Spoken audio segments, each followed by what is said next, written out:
Hello guys, ഞാൻ നിങ്ങളുടെ സ്വന്തം Aju and welcome to Mallu recap. ഇന്ന് നമ്മൾ കാണാൻ പോകുന്നത് എമൻസിംഗ് ഷാഡോ സീസൺ 1 എപ്പിസോഡ് 4. കഥയുടെ തുടക്കത്തിൽ പ്രിൻസസ് അലക്സിയെ കാണിക്കുന്നതും അവളെ ചെയിനിൽ ലോക്കാക്കി വെച്ചിരിക്കുന്നു. എന്ത്, നോൺ മാജിക് ചെയിനോ? ഇനി ഇതിന് കാരണം അവനാണോ? പെട്ടെന്ന് അടുത്തു നിന്നൊരു സൗണ്ട് കേൾക്കുന്നതും അലക്സ എന്താന്ന് നോക്കുമ്പോൾ എക്സ്പെരിമെന്റ് രൂപം അടുത്തു നിൽക്കുന്നു. റോയൽ ബ്ലഡ്, അറ്റ് ലാസ്റ്റ് എനിക്ക് റോയൽ ബ്ലഡ് കിട്ടി എന്നും പറഞ്ഞ് ഒരു സൈക്കോപാത്ത് ഡോക്ടർ അലക്സയുടെ അടുത്തേക്ക് വരുന്നതും, ഓ നീയാണോ എന്നെ കിഡ്നാപ്പ് ചെയ്തത്? എന്റെ രക്തം കൊണ്ട് നീ എന്ത് ചെയ്യാനാണ് പോകുന്നത്? ഇത് കേട്ട പ്രാന്തൻ ഡോക്ടർ, നിന്റെ ബ്ലഡ് കൊണ്ട് എനിക്ക് ഡേമണിലോട് തിരിച്ചു കൊണ്ടുവരാൻ പറ്റും ഞാൻ.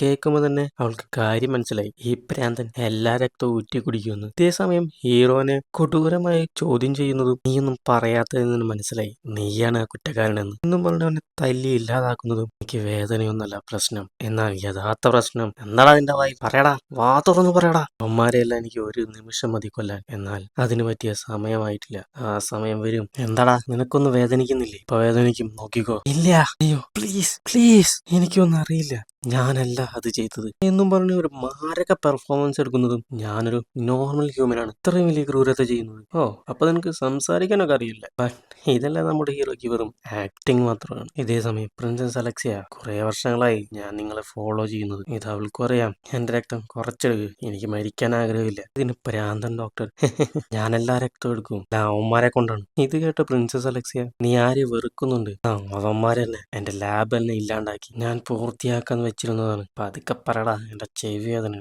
അവന്മാരൊന്നും തന്നെ ബാക്കി വെച്ചില്ലെന്നും പറഞ്ഞ് സൈക്കോ ഡോക്ടർ എടുത്തുള്ളവനെ ചവിട്ടാൻ തുടങ്ങി. എല്ലാത്തിനും കാരണം നീയാണ് കാരണം. ഇതെല്ലാം കണ്ട അലക്സ, ഡേയ് നീ എന്റെ രക്തം എടുക്കുന്നില്ലേ? ആഹാ, എനിക്ക് നിന്റെ രക്തം വേണം, ഇനിയും വേണം, കുറെ വേണം. ഏയ്, നീ എന്താ ചെയ്യാൻ പോകുന്നത്? നിന്റെ രക്തം കുറെ പോയി, അത് റീസ്റ്റോർ ചെയ്യാൻ എനർജി വേണം, അതിന് ഫുഡ് വേണം, എന്നാ ഇത് കഴിക്ക് എന്നും പറഞ്ഞ് എന്താ ഊള ഫുഡ് അവളെ കൊണ്ട് കഴിപ്പിക്കുന്നതും ഇതെല്ലാം അവിടുത്തെ മോൺസ്റ്റർ കാണുന്നുണ്ട്. മറ്റൊരിടത്ത് അലക്സിയുടെ ചേച്ചിയെ കാണിക്കുന്നത്. നീ ഇതിനെ സമ്മതിച്ചതിന് നന്ദിയുണ്ട്, മാർക്ക്ലെസ് അനോ. ഞാനിത് അഭിമാനമായിട്ടാണ് കാണുന്നത്. പ്രിൻസസ് ഐറിസ്, ഈ കിഡ്നാപ്പിംഗ് സ്കൂളിന്റെ അടുത്ത് വെച്ചാണ് നടന്നത്. അപ്പോൾ സ്കൂളിന് ചുറ്റും നോക്ക്, എന്തെങ്കിലും തെളിവ് ലഭിക്കും. നമ്മുടെ ഫസ്റ്റ് പ്രയോറിറ്റി പ്രിൻസസ് അലക്സിയെ രക്ഷിക്കുക എന്നാണ്. ഇടിക്കണ്ട, തീർച്ചയായും പ്രിൻസസ് അലക്സിയെ നമ്മൾ കണ്ടെത്തിയിരിക്കും. കൂടാതെ കാഗുനോ എന്ന സ്റ്റുഡന്റ് ആണ് കിഡ്നാപ്പിന് കാരണമെന്ന് കേൾക്കുന്നു. നമ്മുടെ അന്വേഷണത്തിൽ അവൻ പ്രിൻസസ് അലക്സിയയ്ക്കൊപ്പം നിൽക്കാൻ പവർഫുൾ ആണ്. തുടർന്ന് 5 ദിവസം അവനെ ചോദ്യം ചെയ്യുന്നു, അവനൊന്നും തന്നെ പറയുന്നില്ല. അതുകൊണ്ട് തന്നെ അവനെ റിലീസ് ചെയ്യും. അവന് നേരെ ഒരു നോട്ടം വെച്ചാൽ മതി. പ്രിൻസസ്, നിങ്ങൾ നല്ല തീരുമാനം എടുത്തത്. അവനെ കണ്ടാൽ തന്നെ എനിക്കൊരു ഡൗട്ടാണ്. പ്രധാനമായും അലക്സിയുടെ ക്ലാസ്സിലെ സ്റ്റുഡൻസിനെ ആരും ചോദ്യം ചെയ്തത്, ശരിയായ തെളിവുകൾ കിട്ടാത്തത് വരെ. അവളെ കിഡ്നാപ്പ് ചെയ്തവരെ കണ്ടെത്താൻ പോലും ഇവിടെ ആർക്കും സാധിക്കുന്നില്ല. അവൾ എന്തൊക്കെയാണോ അവിടെ അനുഭവിക്കുന്നത് എന്ന് ഐറിസ് വിചാരിക്കുന്നത്. പ്രിൻസസ് ഐറിസ്, നിങ്ങളാണ് ഇവിടെ ഉള്ളതിൽ ഏറ്റവും വലിയ സ്ട്രോങ്. എന്നിട്ട് എന്താ കാര്യം? പ്രിൻസസ്, നിങ്ങളുടെ ദേഷ്യം എനിക്ക് മനസ്സിലാവും, അതുകൊണ്ട് എന്തു പറഞ്ഞാലും ഞാൻ ചെയ്യാൻ തയ്യാറാണ്. എന്നാൽ സ്കൂൾ സെക്യൂരിറ്റി കൂടുതലാക്ക് എന്നും പറഞ്ഞ് ഐറിസ് ജനലയുടെ അടുത്തേക്ക് വരുന്നത് പുറത്ത് ഫൈറ്റ് അടങ്ങുന്നു. വേറെ ആരുമല്ല, ഹീറോന്റെ ചേച്ചി. എന്നെ വിട്, എന്റെ അനിയനൊന്നും അങ്ങനെ ചെയ്യില്ല. എന്റെ അനിയനൊരു മടിയനാണ്, അവനെ കൊണ്ടൊന്നും അങ്ങനെ ചെയ്യാൻ കഴിയില്ല. നീ എന്തൊക്കെ പറഞ്ഞാലും അവനെ കാണാൻ പറ്റില്ല. ഇതെല്ലാം ഐറിസ് കാണുന്നതും ഇവിടെ ചേച്ചി നല്ല രീതിയിൽ അടിയരന്നു വാങ്ങുന്നു. നോക്ക്, ഇവിടെ കിടന്ന് സീൻ ഉണ്ടാകരുത്. എന്റെ അനിയൻ എന്തെങ്കിലും പറ്റിയ ആരെയും ഞാൻ വെറുതെ വിടില്ല, നോക്കിക്കോ. ഇതെല്ലാം കേട്ട പ്രിൻസസ്, എല്ലാവരും അവരവരുടെ കുടുംബത്തിന് വേണ്ടിയാണ് ജീവിക്കുന്നത്. എനിക്കും എന്റെ അനിയത്തിയോട് ഒപ്പം ഇരിക്കാനെന്നാണ് ആഗ്രഹം, എന്നാൽ എനിക്ക് അവളുടെ കൂടെ സംസാരിക്കാൻ പോലും കഴിഞ്ഞില്ല എന്നും പറഞ്ഞാക്കുന്നതും ഇവിടെ അലക്സിയ ഇന്നോ നാളെയോ എന്ന് പറഞ്ഞു കിടക്കുന്നു. അതിനുശേഷം ഹീറോയെ പുറത്തേക്ക് എറിഞ്ഞു കളയുന്നു. പോടാ, ഇനിയെങ്കിലും നന്നാവാൻ നോക്ക്. എന്നെ കൊണ്ട് എന്റെ മുറിവുകൾ ഇല്ലാതാക്കാൻ സാധിക്കും, ബട്ട് ഞാനൊരു ബാക്ക്ഗ്രൗണ്ട് ക്യാരക്ടർ ആയതിനാൽ അതൊന്നും ഉപയോഗിക്കാതിരിക്കുന്നതാണ് നല്ലത്. ഇതേസമയം ഹീറോ ട്രെയിനിൽ രണ്ടുപേരെ തന്നെ ഫോളോ ചെയ്യുന്നുണ്ടെന്ന് കണ്ടെത്തി. അങ്ങനെ ട്രെയിനിൽ നിന്നും വരുന്നത് വീട്ടിൽ വെച്ച് കാണാം. ഇങ്ങനെ പറഞ്ഞ് പിന്നിൽ നിന്നവരെ രണ്ടുപേരെയും കൊന്നുകളഞ്ഞു. ഹീറോ ഇതൊക്കെ എന്ത് എന്ന രീതിയിൽ റൂമിൽ വരുന്നത്. കുറച്ച് മാസങ്ങളായില്ലേ അൽഫ, അവളൊരു ബർഗർ എടുത്ത് കൊടുത്തു. എന്റെ അസിസ്റ്റന്റ് ബീറ്റയാണ് ഇങ്ങനെയൊക്കെ ചെയ്യാറ്. ഹേയ്, നീ ഇവിടെ വന്നതിന്റെ കാരണം അതെനിക്ക് റിപ്പോർട്ട് വന്നു, നീ ഇവിടെ അപകടത്തിലാണെന്ന്. അങ്ങനെയാണോ? നിന്റെ വർക്കൊക്കെ എങ്ങനെ പോകുന്നു? അതിന് അൽഫ സാധിക്കുന്നത്രയും ഇൻഫോ കളക്ട് ചെയ്യുന്നുണ്ട്. കൂടാതെ നമ്മുടെ ഓർഗനൈസേഷൻ സ്ട്രോങ് ആയി വരുന്നു. ആ കൾട്ടിനെ പോലെ സ്ട്രോങ് ആളുകളില്ല, എന്നാലും നമ്മൾ വളർന്നു വരുന്നുണ്ട്. എല്ലാവരും നോർമൽ ജീവിതം ജീവിക്കാനാണ് ആഗ്രഹിച്ചത്, എന്നാൽ ഇപ്പോൾ എന്റെ ഒപ്പം ചേർന്ന് അവരും പ്രവർത്തിക്കുന്നു. ഇതെല്ലാം ആലോചിക്കുമ്പോൾ ഹാപ്പിയാണ്. കൂടാതെ ഭക്ഷണത്തിന് താങ്ക്സ്. കുറഞ്ഞത് ഷൂ എങ്കിലും അഴിച്ചു വെച്ചൂടെ? ഇല്ല, മടിയാണ്. ഇവിടെ നടക്കുന്നത് നിങ്ങൾ മനസ്സിലാക്കില്ലേ? നീ ഇങ്ങനെ ഇരുന്നാൽ നിന്നെ പിടിച്ച് ക്രിമിനലാക്കും, അതെനിക്കറിയാം. പണക്കാർക്ക് എന്ത് വേണമെങ്കിലും ചെയ്യാലോ. റോയൽ നൈറ്റിന്റെ ഓർഡേഴ്സ് ഒന്നും വിശ്വസിക്കാൻ പറ്റില്ല. അപ്പോൾ ഇതിന് കാരണം കൾട്ടാണോ? യെസ്, കൾട്ടിലുള്ളവരാണ് പ്രിൻസസെ കിഡ്നാപ്പ് ചെയ്തത്. കാരണം അവർക്ക് റോയൽ ഫാമിലിയിലെ ബ്ലഡ് ആവശ്യമാണ്. ഇതിനർത്ഥം പ്രിൻസസ് ഇപ്പോഴും ജീവനോടെ ഉണ്ടെന്നല്ലേ? ഉണ്ടാവണം. അവൾ മരിച്ചാൽ അവർക്ക് വേറെ രക്തം ലഭിക്കില്ല. എന്നാലും നീ എന്തിനാ അവളുടെ കൂടെ റിലേഷൻഷിപ്പിലുള്ളത്? നീ കരുതുന്ന പോലെ ഒരു റിലേഷൻഷിപ്പ് ഒന്നും ഞങ്ങൾക്കിടയിലില്ല. എനിക്കറിയാം നിങ്ങൾക്ക് കുറെ കടമകളുണ്ടെന്ന്, എന്നാലും ഞങ്ങളെയും കുറച്ച് വിശ്വസിക്കാം. ഓക്കെ, ഈ മിഷൻ കഴിഞ്ഞ ശേഷം എനിക്ക് നിങ്ങൾ ബർഗർ വാങ്ങി തരണം. കുറച്ചു സമയം റെസ്റ്റ് എടുക്കുക. എല്ലാം തീർന്ന ശേഷം ഞാൻ വിളിക്കാം. ഇതിനു മുമ്പ് നിന്നെ ചോദ്യം ചെയ്ത 2 അവതാരങ്ങളെ കൊന്നിട്ട് പോയാലോ? അവന്മാരുടെ ജോലിയാണ് ചെയ്തത്. അതുകൊണ്ട് അവന്മാർ കുറച്ച് റിവാർഡ് കൊടുത്താൽ മതി. റിവാർഡോ? എനിക്ക് മനസ്സിലായി. എന്നാലും മനസ്സ് മാറിയാ ഒന്ന് പറഞ്ഞാ മതി. എന്നാൽ ഡെൽറ്റ ഇവിടെ വന്നിട്ടുണ്ട്. എന്ത്?